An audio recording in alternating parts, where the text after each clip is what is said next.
இது இப்போ ப்ரெசண்ட்ல நடக்கிற கதை. காத்து ரொம்ப வேகமா வீசிட்டு இருந்த அந்த வேளையில ஒரு லெட்டர் பறந்து வந்து அவன் வீட்டு முன்னாடி விழுந்துச்சு. ஆமா, அந்த லெட்டரை எழுதினது அவ தான். அதுல என்ன எழுதியிருந்துச்சு?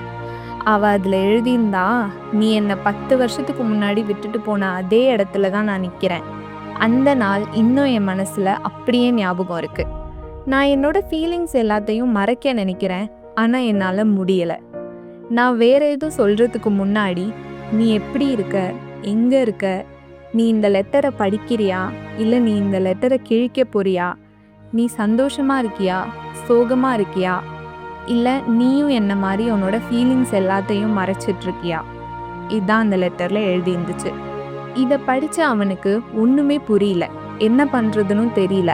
அவன் இங்கேயும் அங்கேயும் கன்ஃபியூஷன்லேயே நடக்க ஆரம்பிச்சான்.